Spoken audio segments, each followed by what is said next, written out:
Olá! Neste vídeo, resolverei as questões de matemática do concurso do Banco do Brasil 2023, da banca Sesgran Rio. Vou resolver a prova A.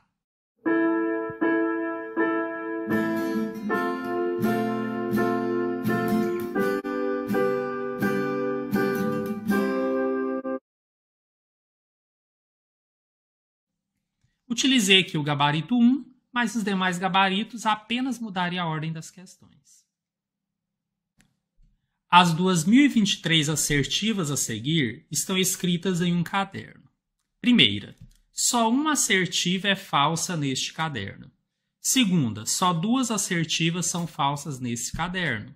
Terceira, só 3 assertivas são falsas neste caderno. Isso vai se seguindo, né? Numa posição N, só N assertivas são falsas nesse caderno. E como são 2023, temos aqui as duas últimas exemplificadas. Só 2022 assertivas são falsas neste caderno. E, finalmente, só 2023 assertivas são falsas neste caderno. Considerando-se essas 2023 assertivas, o número de assertivas verdadeiras é... Bom, esse exercício é resolvido apenas por análise. O que vocês vão perceber? Que se a gente julgasse que a primeira é verdadeira, ou seja, que apenas uma é falsa, então todas as demais teriam que ser falsas, exceto uma. E não é possível, por quê? Se a primeira é verdadeira, todas as outras se tornariam falsas, porque elas se contradizem. Né? Porque se somente uma é falsa, então não podem ser duas, não podem ser 3, não podem ser N. Então, de certa forma, você tem uma contradição entre elas. Então, não teria como. Da mesma forma, a segunda. Só duas assertivas são falsas. Então, teria que ter pelo menos 2021 verdadeiras, o que também não é possível, porque, como eu já disse, né, se essa aqui é verdadeira, todas as outras seriam falsas, porque se contradizem. Então, vamos analisar as últimas aqui. Se eu pensar aqui na última, só 2023 são falsas, então eu estou dizendo que todas são falsas. Só que se isso for verdade, então essa última seria verdadeira. Então, já não seriam 2023 mais. Então, ela sozinha também se contradiz. Então, o que sobrou foi essa aqui. Só 2022 assertivas são falsas. Percebam que essa tem sentido. Porque se isso é verdade, então quer dizer que todas as outras são falsas. Sim, porque não tem como duas serem verdadeiras ao mesmo tempo. Porque ele é exclusivo. Só tantas são falsas. Então, percebemos que a correta é essa, ou melhor, que só tem uma que é correta, porque ela não tem contradição. Realmente, se eu considerar que essa daqui é verdadeira, as outras 2022 automaticamente se tornariam falsas. Por isso, o gabarito aqui esperado está na letra D. Somente uma será verdadeira. E, por acaso, é exatamente essa que eu marquei aqui, a de 2022. J convenceu o diretor de um curso preparatório a abrir uma turma especialmente para o concurso em que ele pretende se inscrever e comprometeu-se a trazer mais alunos para formar essa turma. O diretor do curso estabeleceu a seguinte condição: uma sala com 70 lugares, ou seja, com capacidade para até 70 estudantes, será disponibilizada para a turma, desde que cada estudante, incluindo você, J, pague mensalmente R$ 660 mais R$ 30 por cada valor vago.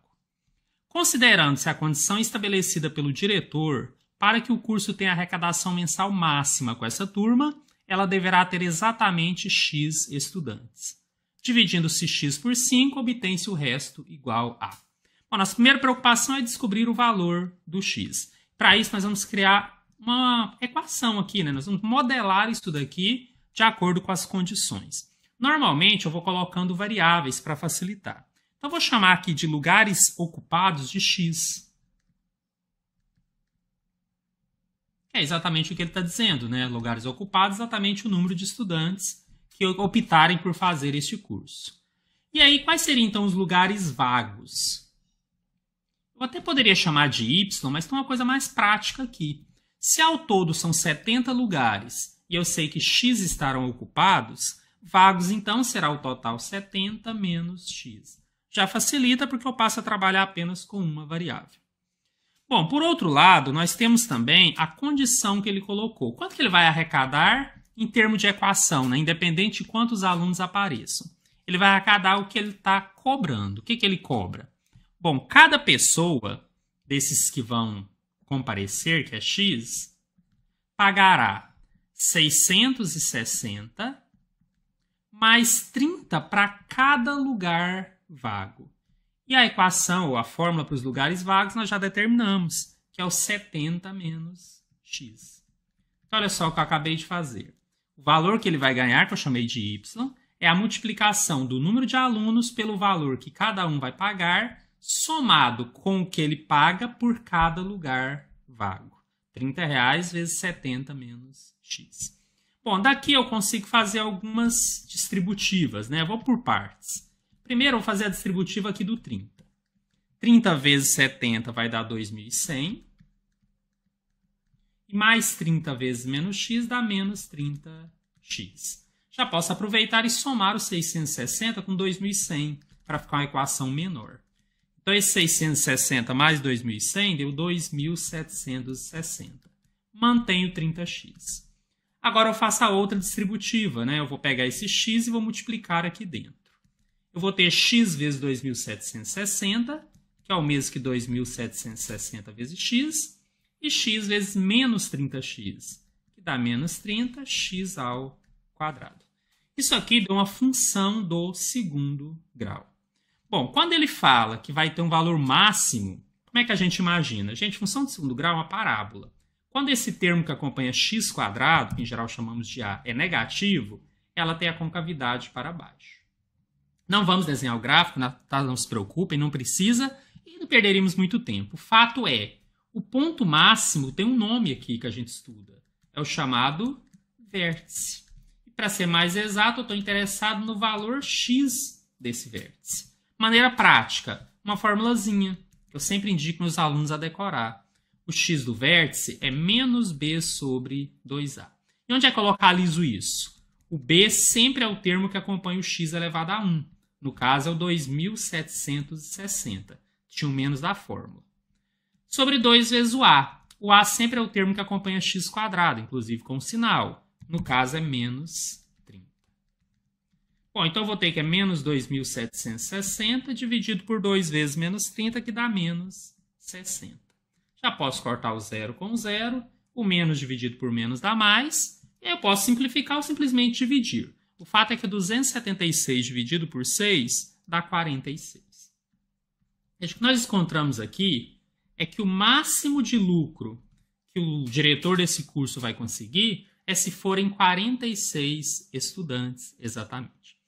O exercício poderia ter pedido isso, mas ele pediu o que você obteria se dividisse esse resultado por 5. Mas agora está fácil. Se eu dividir 46 por 5, aqui na verdade vai dar 9, porque 9 vezes 5 dá 45, e o resto será 1. A pergunta é essa. Qual é o resto? Portanto, chegamos aqui na resposta e o nosso gabarito encontra-se na letra B. A sequência dos primeiros 2.100 números inteiros positivos foi disposta em uma tabela da seguinte forma. Bom, vocês têm a tabela, né? Facilita muito, mas ele ainda explica. Nessa distribuição, as linhas de número ímpar, ou seja, A1, A3, A5, recebem só 6 números da sequência a partir da coluna 1. Verdade, ó, coluna 1, 1 e 1 nas linhas ímpares, ficando a coluna 7 vazia em todas as ímpares. Já as linhas de número par, 2, 4, 6 assim por diante, só recebem 6 números também, mas a partir da coluna 2. Então a coluna 1 ficaria vazia. Sendo assim, os números 1808 e 2023 estão escritos, respectivamente, nas seguintes colunas. Hoje, como é que eu enxerguei a solução disso daqui? Percebi que sempre que era múltiplo de 12, estaria na coluna 7. Por que o do 12? Porque a partir do 12 começa a se repetir da forma que estava nas linhas acima, ou seja, fechei uma ímpar e uma par, a próxima ímpar segue o mesmo esquema da ímpar anterior. Então, na verdade, a repetição ocorre de 12 em 12. O que é mais interessante? Todos os múltiplos de 12 estariam na coluna 7. Mas e os outros? Aí, o que eu fiz até para testar? Peguei o 13 e dividir por 12. Fiz aqui no cantinho. O que vocês vão perceber? Que dá 1, 1 vezes 12 dá 12, sobra resto 1. E aí vocês vão perceber que o 13 está na mesma posição que o 1, que é o seu resto. Não satisfeito, eu testei mais um valor. 14. 14 por 12 também dá 1. Só que agora sobra 2. O que vocês vão perceber? Que o 14 está na mesma posição que o seu resto, que é 2. E aí, para ter certeza absoluta que esse método iria funcionar, eu testei um de uma linha que fosse par. Testei o 19. Então, peguei aqui 19, dividi por 12, também deu 1. Só que agora o resto deu 7. O que vocês vão perceber? Que o 19 está na mesma posição do seu resto, que é 7. Pronto. Matei a questão. Por quê? Porque se eu dividir 1808 e descobrir o seu resto, a posição dele é a posição do próprio resto que eu tenho aqui. Veja como vai funcionar. Vou pegar 1808 e vou dividir por 12. Aqui vai dar 1. 1 vezes 12 dá 12. Então, aqui vai sobrar 6. Aí eu desço 0. Aqui vai dar 5. Vai dar 60, 0. Aí eu desço 8. O 8 é menor. Então, naturalmente, eu teria que acrescentar aqui um 0 para poder continuar e tudo mais, né? Para descer depois para uma vírgula. Mas o fato é que isso aqui já é o resto. Então, o que eu posso concluir? Que o 1808 está na mesma posição do 8. Cadê o 8? Coluna 3. Então, eu já sei que esse número está na coluna 3. Bom, mas aí eu ainda não tenho a resposta. Eu vou ter que fazer o outro número também. Mas da mesma forma, eu vou pegar o 2023 e vou dividir por 12. Aqui vai dar 1. 12 sobra 8. Desço 2. Vai dar 6. Aí 6 vezes 12 dá 72. Sobra 10. Aí eu desço 3. Finalmente aqui dá 8. Quando eu jogar o 8, vai dar 96. Ficou pequeno fazer meio do lado aqui, meu espaço está curto, mas o resto que deu é 7. Então eu vou concluir que ele vai estar na mesma posição do 7. O 7 está aqui na coluna 2. E aí eu já pego a resposta a partir aí das opções. Né? Então, respectivamente, estarão na coluna 3 e na coluna 2. Essa sequência vocês encontram na letra E. 3 novas agências de um banco estão sendo criadas e alguns poucos materiais ainda precisam ser comprados. A tabela a seguir mostra esses materiais e suas respectivas quantidades pedidas por cada uma dessas agências. Sabe-se que todos os armários são idênticos e têm o mesmo preço. O mesmo ocorrendo com as mesas e com as cadeiras. Temos então uma tabela, onde a agência X compra 4 armários, 7 mesas e 10 cadeiras e tem um custo total de 7.500. A agência Y compra um armário, 2 mesas e 3 cadeiras, com custo total de 2.080. E a agência Z, 2 armários, 2 mesas e 2 cadeiras, não sabemos o custo total. Na verdade, essa é a pergunta. O custo total da compra do material para a agência Z é em reais. Temos as opções. Bom, poderíamos imaginar isso aqui sendo resolvido de algumas formas, mas eu enxerguei isso aqui como um sistema e tentei resolver pela regra de Cramer. Tá, eu entendo que se eu tivesse o valor do custo total e a pergunta fosse qual o custo unitário do armário, da mesa e da cadeira, eu nem teria dúvida, a regra de Cramer resolveria. Aqui a dúvida que surgiu é que faltava essa informação. Mas a minha ideia era usar a regra de Cramer e caso depois eu ficasse em função dessa variável, que já adianto, eu vou chamar de T, só para não misturar com outras coisas, então talvez eu conseguisse simplificar e tudo mais. E aí, enquanto eu resolvi, eu acabei descobrindo que eu nem precisei fazer todos eles, vocês vão acompanhar aqui comigo. O que diz a regra de Cramer? A gente vai montar um sisteminha, então imagine que o preço de cada armário é X, de cada mesa é Y e de cada cadeira é Z. Então a minha primeira agência, aqui minúsculo, tá? Para não misturar com as agências mesmo. Então eu teria que 4 vezes a quantidade de armários, mais 7 vezes a quantidade de mesas, mais 10 vezes a quantidade de cadeiras, teria que dar 7.500. Formei uma primeira equação.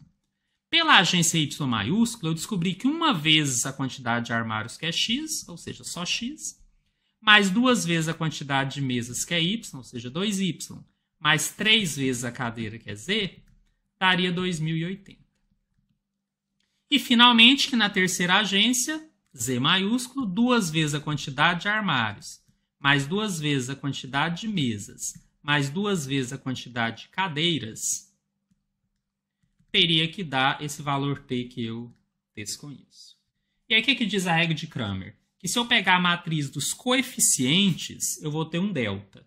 E depois, se eu substituir o valor que está aqui no termo independente, depois da igualdade, em cada coluna eu descubro delta x, delta y e delta z. Né? Quem não entendeu bem o que eu falei, no canal tem vídeos, eu explico bem calmamente isso daí. O fato é, a minha ideia é calcular esse delta, depois no delta x, se necessário, delta y e delta z, e de alguma forma encontrar esse valor que está faltando t maiúsculo. E vai funcionar, tá, gente? Eu já fiz e deu certo. Então, eu fiz assim. Peguei os coeficientes dos termos, né? O 4, o 7 e o 10. Depois o 1, o 2 e o 3. E, finalmente, o 2, 2 e 2. Se eu fizer o determinante dessa matriz, eu vou encontrar o meu delta. Vou utilizar o método mais tradicional, que é o de Sarri. A gente repete as 2 primeiras colunas. E faz aquelas multiplicações assim. 4 vezes 2 vezes 2, que deu 16. 7 vezes 3 vezes 2, que deu 42. 10 vezes 1 vezes 2, que deu 20. Quando eu faço aqui nessa outra direção, seja para cima ou seja para baixo na esquerda, eu inverto os sinais. Então, 2 vezes 2 vezes 10 dá 40, mas eu inverto, fica menos 40.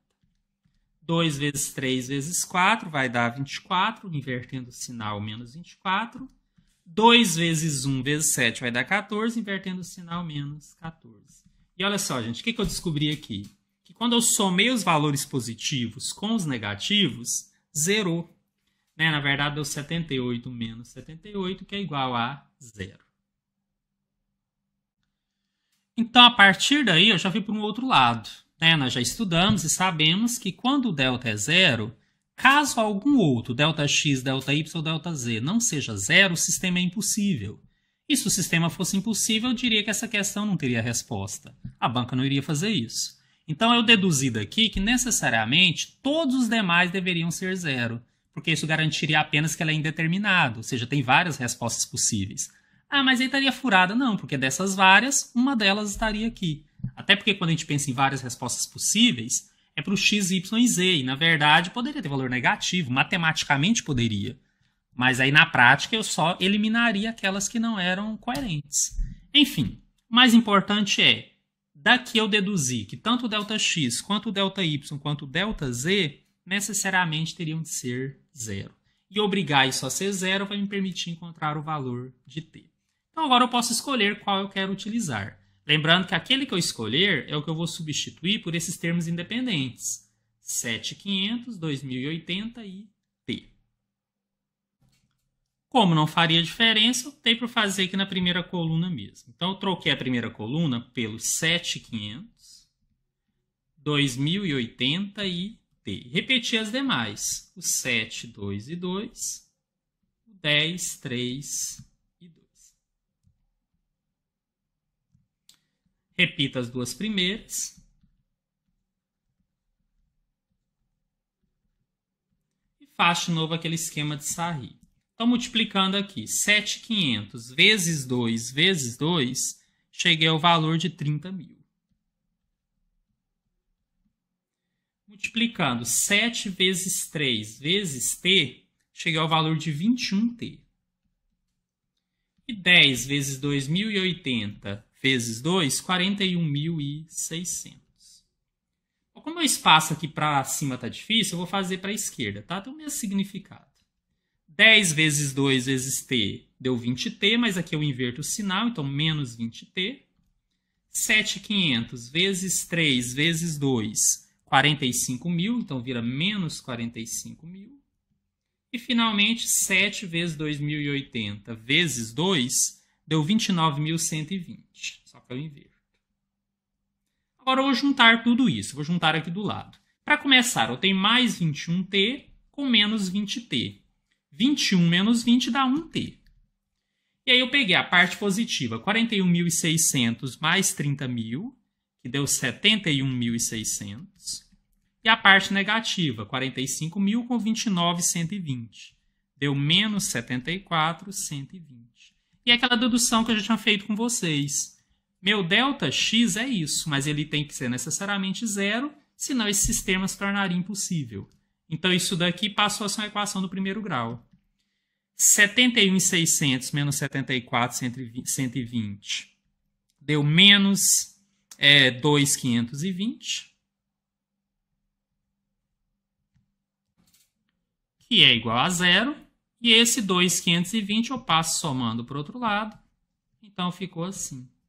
P é igual a 2.520. E aí nós já temos a resposta. Está na letra D. Caso o exercício quisesse a gente calcular o x, o y e o z, nós não conseguiríamos aqui. Exatamente porque, por esse método, todos eles iriam dar como indeterminado, daria o 0 sobre 0. Na verdade, teria muitas possibilidades. Mas o exercício pediu esse valor, encontramos e está aí o nosso gabarito. Um investidor muito supersticioso escolhe mensalmente um conjunto de 3 tipos de investimento para aplicar alguma quantia. Ele toma por regra dispor apenas dos mesmos 9 tipos de investimentos e nunca repetir em um mesmo mês o mesmo conjunto de 3 tipos já usados em qualquer mês anterior. Por exemplo, se no primeiro mês ele escolheu os investimentos dos tipos A, B e C, no segundo mês A, B e D, no terceiro mês E, F e G, então ele não poderá investir novamente no mesmo mês, por exemplo, no conjunto dos investimentos de tipo A, B e C, por já tê-lo usado no primeiro mês. Considerando-se as condições descritas, o número máximo de meses em que o investidor poderá fazer esses investimentos é. Apesar de um enunciado extenso e de ele ter exemplificado para ajudar e talvez até ter atrapalhado algumas pessoas, o que ele tem aqui, na verdade, são 9 investimentos em que ele vai combinar 3 a 3. E por que eu falo combinação? Que eu já estou indo para a fórmula. Porque aqui a ordem não vai importar. Se ele pegar o A, B e o C, ele não pode pegar depois o B, o C e o A, que é a mesma coisa. Então aqui nós temos um caso de combinação. Porque a ordem não importa. E eu estou dizendo isso porque bastaria você lembrar de uma fórmula, que até eu cheguei a fazer um vídeo falando quais fórmulas vocês teriam que decorar para a prova, e essa estava lá. Né? A combinação NP. Você tem que é o N fatorial dividido pelo P fatorial multiplicado pelo N menos P fatorial. E esse exercício é só aplicação da fórmula mesmo. A combinação dos 9 investimentos 3 a 3, ou seja, o N é 9 e o P é 3, é 9 fatorial sobre 3 fatorial multiplicado por 9 menos 3 fatorial. Agora é só desenvolver isso. Vou manter esse 9 fatorial aqui em cima. Embaixo, 9 menos 3 vai dar 6 fatorial. Maneira prática de resolver isso. Vou desmembrar o numerador até chegar no 6 fatorial. Ou seja, 9 vezes 8 vezes 7 vezes 6 fatorial. Já vou cortar com de baixo daqui a pouco. Então, o 3 fatorial eu vou também desmembrar, que é 3 vezes 2 vezes 1. E aí está multiplicado logo a seguir pelo próprio 6 fatorial. A gente faz isso para poder exatamente simplificar ou cortar aqui agora. Também é possível simplificar mais algumas coisas. O 9 pelo 3, o 8 pelo 2. Aí cada um tem seu método de fazer e tornar isso mais prático. O importante para mim é que resolvendo isso daqui, você chegaria no valor 84. Que já é o gabarito da questão. Né? Nós temos aqui um gabarito que está na letra A. Somente uma consideração final sobre a prova. A Banca Sesgran-Rio, ela costuma sim, explicar bem as questões. No caso, às vezes explicar demais torna a questão extensa, então quando você está com um pouco de pressa, isso pode atrapalhar, mas tem a vantagem que você não vai ficar em dúvida realmente no que ele está pedindo.